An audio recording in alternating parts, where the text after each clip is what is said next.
Picture this. You finish a week of back-to-back subcontract jobs, trucks cleaned, drivers wiped out, and you expect payment in 2 weeks. 2 weeks becomes 5. Fuel cards get declined, payroll gets tight, and that late invoice costs you more than money. It costs trust and momentum. I was burned like that once. $3,200 held up because a W-9 was missing, and the portal had the wrong job code. It cost time, headaches, and a lost night of sleep. I'm Cameron Burrell, and today I'm giving you a compact playbook to shorten cash-to-bank timelines. Welcome to the Veteran Entrepreneur Network. Here's the promise. Do a few straightforward things up front. Make your invoices impossible to reject, and use short-term cash tools only as a bridge. No theory. Practical steps you can implement this week. Treat onboarding like mission planning. 2 minutes now saves you days later. Collect these items at booking: a completed W-9, a certificate of insurance with the client listed correctly, DOT credentials if applicable, the exact legal payee name for invoices, and an AP contact with email and vendor ID if they use one. Short example. I once waited 3 weeks because the AP team couldn't match our invoice to their vendor name. 2 minutes to confirm the W-9 name would have avoided it. Do that check every time. When you send insurance, lead with a single-page cover sheet. Put your legal company name, policy period, limits, and a short instruction line. Certificate for vendor setup. Please confirm receipt to AP. Then attach the full COI. Make it easy to process. File naming and folder structure matter more than you think. Use YYYMMDD, client name, job ID as the folder name.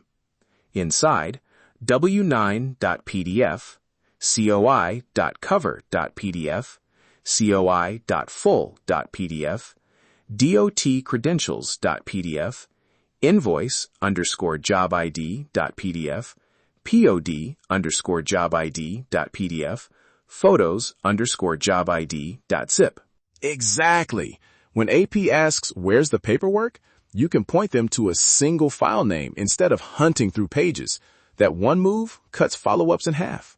Run a 2-minute pre-flight before you submit any vendor setup or the first invoice. Does the W-9 match the invoice payee? Is the COI listing the correct certificate holder? Is the AP email typed correctly? If you find a mismatch, fix it immediately. Now, invoice design. Your invoice should answer every question before AP has to ask it. Mandatory fields: invoice number, invoice date, job ID, client PO or contract reference when available, legal payee name and remit to instructions, line itemized services, total due, and your payment terms. Attach proof of delivery with the invoice, signed tickets, delivery photos with timestamps, and GPS logs if you capture them. When AP sees a complete deliverable package, disputes fall fast. Little details help a lot. Rename photos from generic IMG_1234.jpg to something like 2025-0614 client job ID dockside 0836.jpg, and if possible, add a brief caption or voice note. Clear evidence removes doubt. Some clients run strict portals or EDI.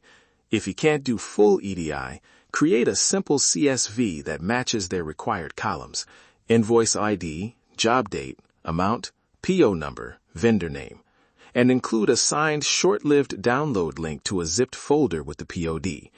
That link lets AP pull everything without bouncing the invoice back. If an invoice gets stuck, be concise.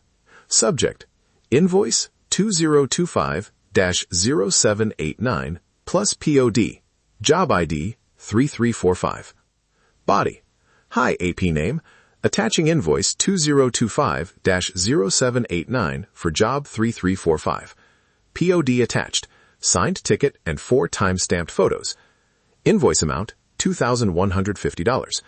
Please confirm ETA for payment or let me know if you need anything else to clear this. Thanks, Cameron Burrell. Include your phone or vendor line here if you want an immediate contact method. Short, clear, with a single ask. When you need cash faster, know your bridge options and model the cost. Factoring gives immediate cash at a fee. Lines of credit can be cheaper but require qualification. Offer a small early payment discount, 1.5 to 2% for payment within 10 days, only after modeling whether that cost is lower than your alternative. Quick rule of thumb, if a factoring fee is 3% and avoiding the delay prevents a $200 late fee or a $500 vendor hold, factoring may be worth it for that job. But don't normalize factoring. Use it as emergency fuel, not normal fuel. Automation shaves days. Use low-cost tools or a simple Zapier flow. When an invoice is marked sent, automatically attach the POD link and send reminders at day 0, day 7, and day 14. Consistency beats one-off follow-ups every time. Act this week. Day 1. Implement the file naming convention and create the job folder template. Day 2. Build the COI cover sheet and require a completed W-9 at booking. Day 3. Build your invoice template and POD attachment routine. Day 4. Set up automated reminders. Day 5. Run the quick cost model for factoring versus early payment discount on one job. Track AR days and make it a weekly KPI. Use these simple templates today. Subject: invoice, invoice number, plus POD, client, job ID. Body: Hi AP, attaching invoice, invoice number, total, amount. POD, link. Please confirm receipt and ETA for payment. Thanks, your name. Intake script: to set you up in our system, I need a completed W-9, certificate of insurance with client listed as certificate holder, and the AP contact with vendor ID. Can I get those now, or should I email a secure upload link? Short and professional.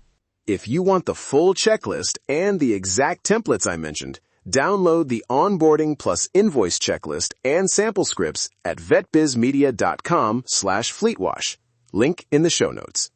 Use them as a starting point and adapt to your business. Thanks for listening. If today's episode brought you value, subscribe to the Veteran Entrepreneur Network, leave a review, and share it with another entrepreneur, veteran, owner-operator, or small business professional. For those interested in starting or growing a fleet washing business, visit vetbizmedia.com/fleetwash and download the Fleet Wash Business Blueprint, a practical guide covering equipment, pricing, operations, marketing, and business fundamentals. Keep building, keep learning, keep moving forward. We'll see you on the next episode.